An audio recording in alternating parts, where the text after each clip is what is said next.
अच्छा ये मालूम पड़ गया, ये फार्मूला आ गया, चलेगा। आगे लिखो, लिखो, लिख लो, लिख लो। आप देखो, तुम्हें मैं सही बताऊं तो पढ़ने का, अच्छी तैयारी करने का समय अब शुरू हो रहा है, अच्छी तैयारी वाला। मतलब अब से जो सीरियस है वो सिलेक्शन के दौड़ में है। अभी तक तुमने क्या किया, कैसे किया, कोई मायने नहीं रखता है। आपसे जो सीरियस हो रहा है वो सिलेक्शन वाली रेस में है। समझ रहे हो? और एक बात समझ लो, अंत भला तो सब भला। क्लियर है? आपने क्या किया, कैसे किया, कोई मतलब नहीं रखता है। आपका अंत अच्छा है तो समझ लो सब अच्छा है। और मैच जीतने के लिए, समझ रहे हो ना, मैच तो अक्सर लास्ट में ही पलटता है कि नहीं? तो वही मैं कह रहा हूं, अंत भला। देखो अंत भला हुआ, लास्ट, लास्ट ओवर में सब भला, है कि नहीं? हाँ। तो यही सारी बातें हैं, अब क्या बताया जाए। लिखो आगे, लिखो। हम्म। अच्छा इसका नाम तो रखो, इसका नाम नहीं रखे, इसका नाम रखो। यही क्या है, यही है फ्रीजिंग पॉइंट में गिरावट। तो इसका नाम क्या रखोगे? Depression in freezing point. वहां हमने क्या किया था, बॉइलिंग पॉइंट में उठावत, यहां गिरावट, वहां एलिवेशन, यहां डिप्रेशन, है ना? चलेगा। नई लाइन से लिखो बेटा। अच्छा कुछ कठिन तो नहीं लग रहा? बिल्कुल कठिन तो नहीं लग रहा? अरे तुमको क्या टेंशन है, बड़े में से छोटा माइनस कर दो, बड़े में से। अच्छा मान लो कल को ये पलट के आ गया, ऐसे हम पढ़ा के भेजे और वहां ऐसे आ गया, TF equal to delta TF और प्लस टीएफ डैश, कहे आए ये तो कुछ और लग रहा है। तो भैया इतना तो कर ही लोगे। मान लो ऐसे लिख के आ गया है, तो गड़बड़ न करना। चलो आगे लिखो। अच्छा, अच्छा जरा लिखो, लिखो ऑन एडिंग, यही तो स्टाइल थी पिछली वाली, यही तो लिखाया था। इसके बाद लिखो ऑन एडिंग सॉल्यूट। बताओ बेटा, ऑन एडिंग सॉल्यूट। अरे पिछला वाला इसी तरीके से तो लिखाया था। चलो अच्छा, जब हम सॉल्यूट को ऐड करेंगे तो बताओ कंसंट्रेशन सॉल्यूशन का क्या होगा? बढ़ेगा, बढ़ेगा। अच्छा बताओ बॉइलिंग पॉइंट क्या होगा? बढ़ेगा। ठीक है। अच्छा बताओ वेपर प्रेशर क्या होगा? घटेगा। अच्छा बताओ फ्रीजिंग पॉइंट क्या होगा? घटेगा। अच्छा देखो पहले वाली तीन बातें हम पहले से ये वाली पढ़े थे और यहां ये पढ़ लिए। ठीक है, इसको बना लो। अब डायरेक्ट सवाल आपसे पूछ लेगा। अच्छा इसके बाद उधर क्या बनवाए थे, ग्राफ? इधर भी खींचो ग्राफ, लिखो ग्राफ, एकदम उसी स्टाइल में पढ़ा दे इसको। लिखो ग्राफ।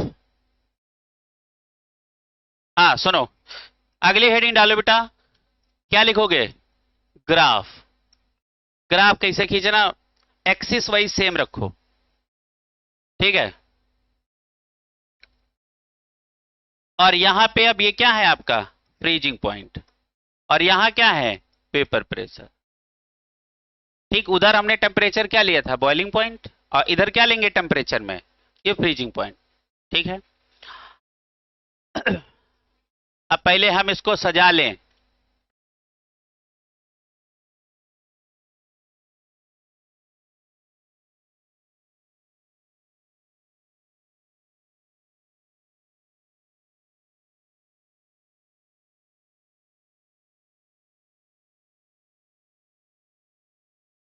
अभी हम बता रहे हैं, कुछ कठिन वठिन नहीं है, ये तो सोचना ही नहीं।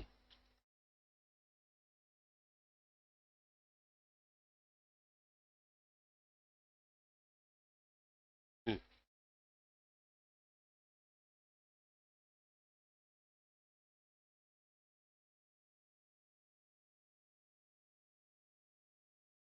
तो चलो इसको मैं थोड़ा सा और अच्छा बनाता हूँ, मतलब इसको थोड़ा सा ऐसा बना देता हूँ।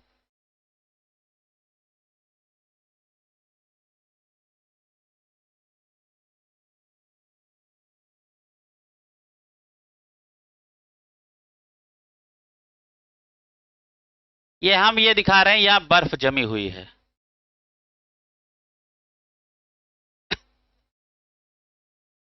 कि नहीं? ये क्या है? ये फ्रोजन सॉल्वेंट है, दैट इज बर्फ। यू नो, बर्फ नहीं समझते हो? इन इंग्लिश आइस, बर्फ। यस, ठीक है। तो ये बनाओ, सजाओ जरा ये ग्राफ, बहुत सुंदर ग्राफ बना है।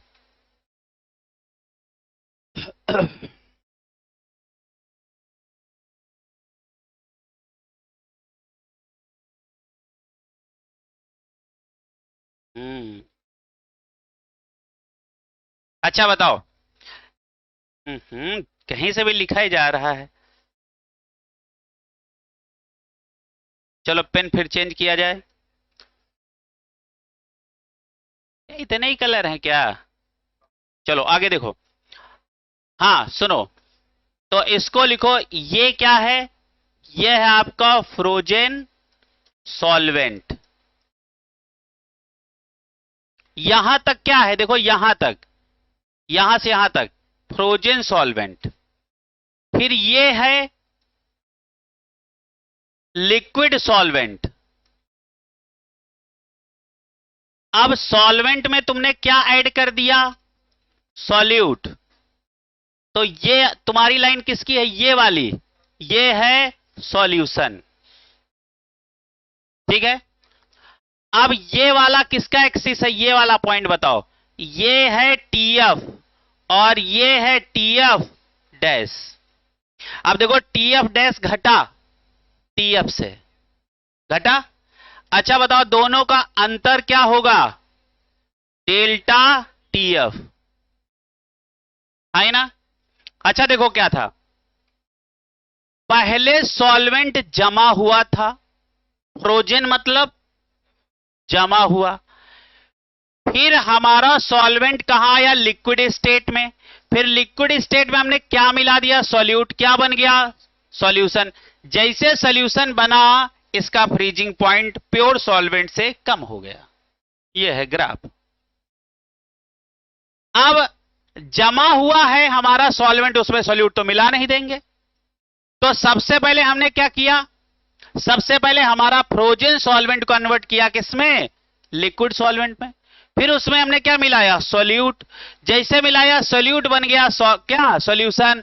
तो सॉल्यूशन का फ्रीजिंग पॉइंट सॉल्वेंट से हो गया कम। यही है ओबीसी, वेरी फास्ट। क्लियर है? बहुत सुंदर ग्राफ है, बनाओ इसको। ये है एनसीईआरटी ग्राफ, में दिखा देता हूं।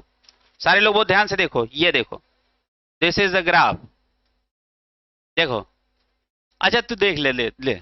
ना ना ना ना, देखो देखो, वो जूम करके देख रहा है। दिखा?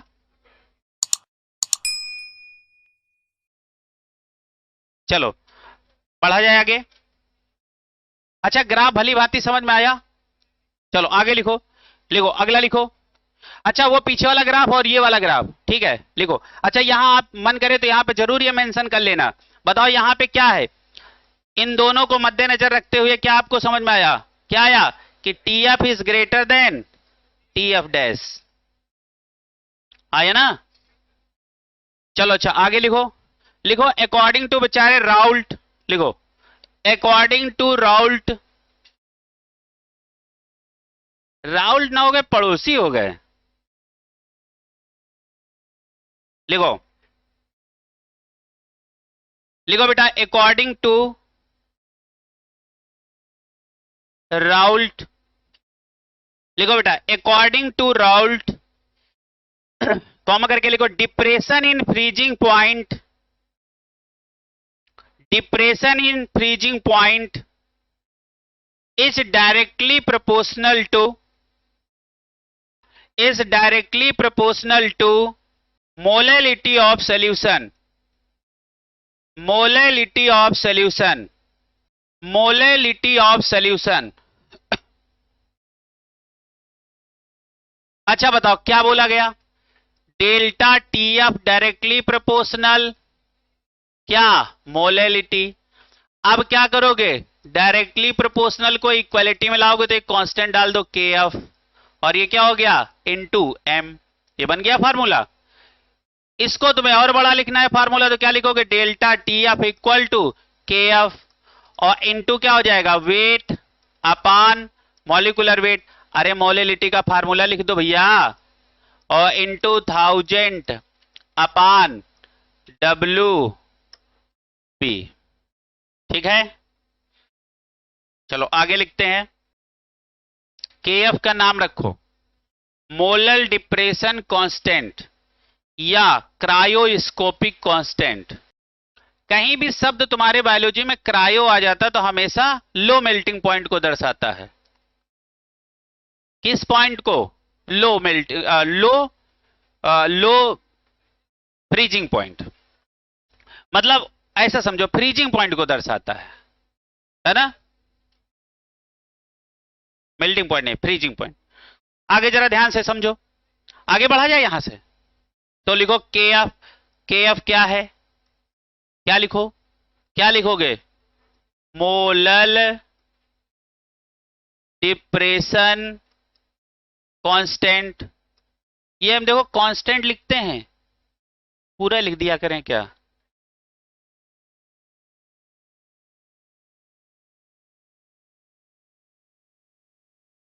कांस्टेंट, ठीक है। चलो अच्छा, इसका दूसरा नाम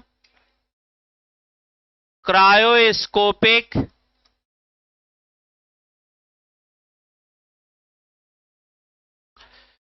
अच्छा, वो वाला के भी क्या था, एब्लियोस्कोपिक कांस्टेंट। के एफ क्या है, क्रायोस्कोपिक कांस्टेंट। क्रायो शब्द कहां किधर आपका दिमाग ले जाता है, क्या कौन सा, लो फ्रीजिंग पॉइंट, मतलब कोई चीज ऐसा लग रहा है बहुत ठंडी है, ऐसा। क्रायो प्रिजर्वेशन नहीं होता है ना।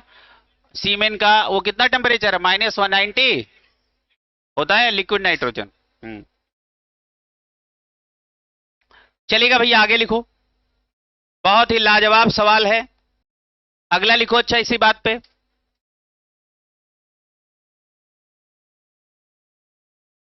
अब देखो तुम्हें दो चीजें याद रखनी है वाटर के लिए, जो कि पहले से याद है। टीबी कितना, 100 डिग्री सेंटीग्रेड, टीएफ कितना, 0 डिग्री सेंटीग्रेड। अब इनको केल्विन में बदल लिया करना। क्या करोगे,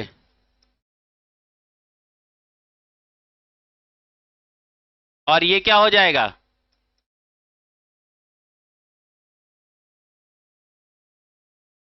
ठीक, ये दोनों याद रखना क्योंकि ये आपको गिवन वहां होगा नहीं, ठीक है। अब पता लगे वहां 100 डिग्री पानी के टेम्परेचर भी दिया हो तो ये बात है ना, सोचना तुम्हारे लिए गलत होगा।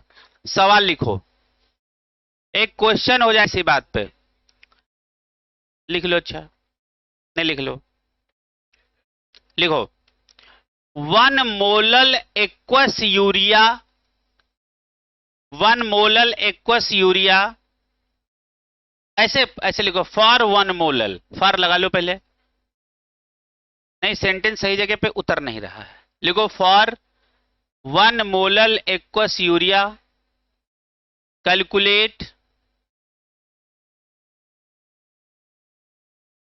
TF dash, calculate TF dash, TF dash. अब टीएफ डैश का हम मतलब क्या बोल गए, freezing point of solution. Bracket में लिख लो, हम क्या पूछ रहे हैं, फ्रीजिंग पॉइंट ऑफ सोल्यूशन। के एफ का वैल्यू, वेरी गुड, लिखो 1.86, नीचे लिखो के एफ का वैल्यू दिया गया है 1.86, 1.86। बहुत लाजवाब सवाल है, बहुत लाजवाब सवाल है। अच्छा एक और बात देखना, वहां ऑप्शन यदि डिग्री सेंटीग्रेड में है तो आप 0 और 100 वाली बात इस्तेमाल कर लेना सीधे, और केल्विन में यदि बात हो तो फिर 273 जोड़ जोड़ के काम कर लेना। अच्छा एक बात बताओ, क्या ये हमें फार्मूला मालूम नहीं है, मालूम है। अच्छा ये हमने कितना दे दिया 1.86 इंटू 1, तो ये क्या हो गया 1.86, दैट इज टीएफ। हमने पढ़ाई है टीएफ इक्वल टू क्या होता है बेटा, टीएफ माइनस टीएफ डैश, है ना। अब अपने पास है क्या एक्वस यूरिया, ये क्या है एक्वस यूरिया, एक्वस क्या है सॉल्वेंट है ना, और यूरिया क्या है सॉल्यूट, क्यों बेटा। अब ये हमारा टीएफ किसका है, अब यही आपको याद होना चाहिए, ये है freezing point of pure solvent, क्या है सॉल्वेंट, ठीक है। तो अब इसका वैल्यू कितना हो गया 0 डिग्री सेंटीग्रेड, अरे क्योंकि वाटर है ना प्रभु, ठीक है। तो बताओ delta T F dash equal to क्या हो जाएगा, बताओ भैया क्या हो जाएगा, टीएफ माइनस डेल्टा टीएफ, हो गया कि नहीं हो गया। अच्छा ये कितना है 0 माइनस ये कितना है 1.86, तो आंसर क्या आ गया, अब ये 0 रखे हो तो आंसर किस में आएगा डिग्री सेंटीग्रेड में, माइनस 1.86 डिग्री सेंटीग्रेड, ये आ गया आंसर। क्या आप बताओ ऐसे सवाल नहीं लगा पाओगे तो क्या करोगे, यदि वो केल्विन में पूछा होता तो हम वहां 0 नहीं रखते, फिर 273 इस्तेमाल किए होते। अच्छा कुछ लग रहा है इसमें कुछ सवाल है, भाई ये जादू सीख लो यार, वाटर ही तुमको अक्सर मिलेगा मैक्सिमम सवालों में, और उसका टीबी और टीएफ याद कर लो, टीबी कितना 100 डिग्री, टीएफ कितना 0 डिग्री, सवाल समाप्त हुआ है ना। चलो अच्छा अगली बात, नहीं बस थोड़ा बचा है, थोड़ा बचा है, समय भी उतना ही बचा है, लिखो। हाँ ये है कि अब 7:15 से तो लगता ही वक्त, अगला लिखो, लिखो अगला लिखो, इसको समाप्त कर दे, लिखो हेडिंग डालो मोलर डिप्रेशन कांस्टेंट केएफ, लिखो मोलर डिप्रेशन कांस्टेंट केएफ, लिखो केएफ इज इक्वल टू, ऐसे लिखो, क्या लिखा केएफ, आग इतना लंबा लंबा लिखो केएफ, आगे एरो लगाओ, लिखो इंटेंसिव प्रॉपर्टी, सीधे लिखो इंटेंसिव प्रॉपर्टी, केएफ आगे कौन सी प्रॉपर्टी इंटेंसिव प्रॉपर्टी, सीधे सीधे लिखो, लिखो केएफ आगे एरो लगाओ, क्या लिखोगे इंटेंसिव प्रॉपर्टी, फिर लिखो नई लाइन से, लिखो लिखो इफ m इक्वल टू 1, देखो एकदम सीधा लिखवा रहे, नहीं समझ में आ रहा, अरे क्या इसको लहरा लहरा के सेंटेंस बनवा के लिखा, ये इंटेंसिव प्रॉपर्टी होता बात खत्म, इंटेंसिव क्या होता पीछे पढ़ा चुके हैं, क्या बार बार वही कहानी लिखा है। अब सुनो, अब हमने क्या कह दिया कि m इक्वल टू 1 हो जाए, तो बताओ हमने क्या पढ़ा है, अभी हमने पढ़ा है क्या डेल्टा टीएफ इक्वल टू क्या पढ़ा है केएफ और इनटू m, अब m का वैल्यू हमने क्या मान लिया 1, तो बताओ डेल्टा टीएफ किसके बराबर हो गया केएफ के बराबर, हुआ कि नहीं हुआ, तो यही लिखो, लिखो if m equal to 1 then this, यदि m इक्वल टू 1 हो जाएगा तो डेल्टा टीएफ किसके बराबर हो जाएगा केएफ के, ठीक है। अगली बात लिखो, लिखो अब आपसे कोई कहे कि यूनिट हमें बताओ केएफ की, तो नीचे लिखो unit of KF, unit of KF, very good बहुत बढ़िया, देखो बता नहीं पाए है ना। अच्छा बताओ delta T F equal to K F into M formula पढ़ा है, हमने किसका यूनिट पूछा है केएफ का, तो तुम क्या कर दो केएफ इक्वल टू क्या हो जाएगा डेल्टा टीएफ अपान एम, तो क्या हो गया केल्विन केजी पर मोल, मोल कहां है इसके अंदर, ये क्या है मोलेलिटी, अच्छा मोलेलिटी क्या होता है मोल पर किलो, मोल पर किलो पूरा लिखे, अच्छा ये क्या हो गया केल्विन अपान ये क्या होता है मोल पर केजी, केजी चटक के कहां चला गया, चटक के समझ रहे हो ना, चटक के केल्विन इंटू केजी अपान क्या हो जाएगा मोल। अब तो ये फार्मूला ये समझ में आ रहा है, यूनिट ऐसे पीछे निकलवाए थे, बहुत देर तक दिमाग लगा रहे थे क्या है, अभी ग्राम कह रहे थे अब मोल हो गया, क्लियर है। चलिए आगे लिखो, लास्ट लिखो, लिखो द वैल्यू ऑफ, अच्छा लिखो के F is the property of solvent. के बी क्या था? Property of solvent. वैसे ही के F is the property of solvent. ये जरा सॉल्वेंट पे गोले लगा लो, सॉल्वेंट पे गोले लगा लो। इसका लेना देना सॉल्यूट से नहीं होता। किसकी प्रॉपर्टी को ये बताता है? सॉल्वेंट। ठीक है, अगला लिखो द वैल्यू ऑफ के एफ, द वैल्यू ऑफ के F can be determined from thermodynamics. लिखो बेटा, द वैल्यू ऑफ के एफ, द वैल्यू ऑफ के F can be determined from thermodynamics, thermodynamics. ठीक है, तो सारे बच्चे बहुत ध्यान से सुनो। केएफ का पहला formula R T F square upon 1000 LF, यह है लेटेंट हीट ऑफ फ्यूजन। ठीक है, अच्छा केएफ का दूसरा formula 0.002 TF square upon LF। Clear है? अच्छा तीसरा फार्मूला बताओ, तीसरा फार्मूला बताओ केएफ का, बताओ भैया। M R TF square upon 1000 delta HF। वहां क्या था? Delta HV। वहां क्या था? Heat of vaporisation. यहां क्या हो जाएगा? Heat of fusion, heat of fusion. LF का फुल फॉर्म लिख लो, लेटेंट हीट ऑफ फ्यूजन। लिख लो बेटा, लेटेंट हीट ऑफ फ्यूजन।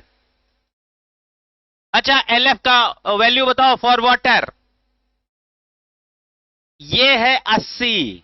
हाँ लिखो, लिखो LF, लिखो LF फॉर वाटर। लिख लो बेटा, क्या लिखोगे? LF, ये किसके लिए हम लिखा रहे हैं? वाटर के लिए। LF कितना होता है? 80 कैलोरी पर ग्राम। और LV कितना होता है? 540 कैलोरी पर ग्राम। अरे कम से कम आज याद कर लो।